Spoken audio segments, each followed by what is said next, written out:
Hey guys, Jordan here. In this video, I'm going to be answering another real estate photography question. Today's question: what are some beginner tips for real estate photography?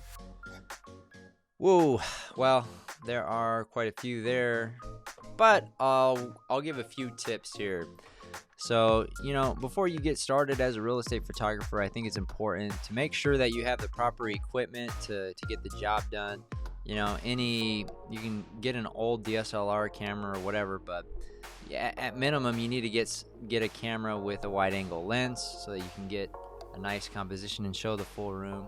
I would say this is probably, outside of having the proper equipment, you can find videos on this. I would say the best tip I could give for a beginner is not to complicate the process too much. I think if you're hanging out on YouTube, you can watch some tutorials on people shooting Flambian or some wild real estate photography method that has so many variables, and maybe you feel like, oh my gosh, you can't do that. Well, you don't have to shoot that way. That's just like a trending thing today. There's you can shoot HDR, you don't have to use flash, and that's what I recommend for beginners.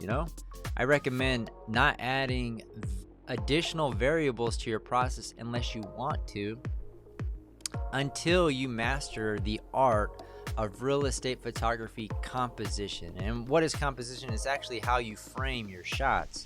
And I think that's the struggle that most beginner real estate photographers have, is just being able to frame proper shots. And I think that's more important than having a lit proper, dealing with all these camera settings or having a bunch of variables, right? Because if your composition is off and you're dealing with all these other variables, it's just it doesn't do you any good. I think having great composition without all the additional variables is better than having all the additional variables with bad composition. So master composition before you start adding additional variables to your process. And I always say keep it as simple as possible when you're starting, right?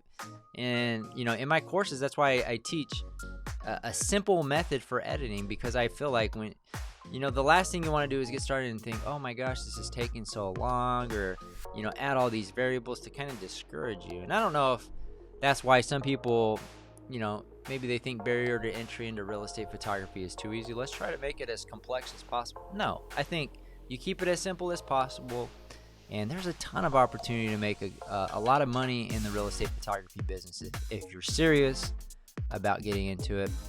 But that would be the biggest tip. Keep it simple at the beginning. And I'll give one more tip, and that is focus on your customer experience. You're going to have a tough time growing your business, getting additional customers, if you're delivering your photos late, if you're promising, oh, I'll get you your photos tonight, and then you deliver them in the following morning. Even if the photos are better the following morning, that is a horrible customer experience. It's just like ordering an Amazon package and then getting the email, oh, we're pushed back another 2 days. So it's like, oh, great. At least they gave a heads up. But your customers are going to be reaching out, hey, where are my photos? Where are my photos? Because you set bad expectations at the beginning. So set proper expectations, deliver a great customer experience, keep the process simple. And if you are interested in getting into the real estate photography business, you can check out our free Jumpstart Guide PDF download. The link is in the description. You can also check out our free workshop, and that is down there as well. So anyways, that's going to do it for this video. Reach out if you have any questions. We'll see you guys on the next one.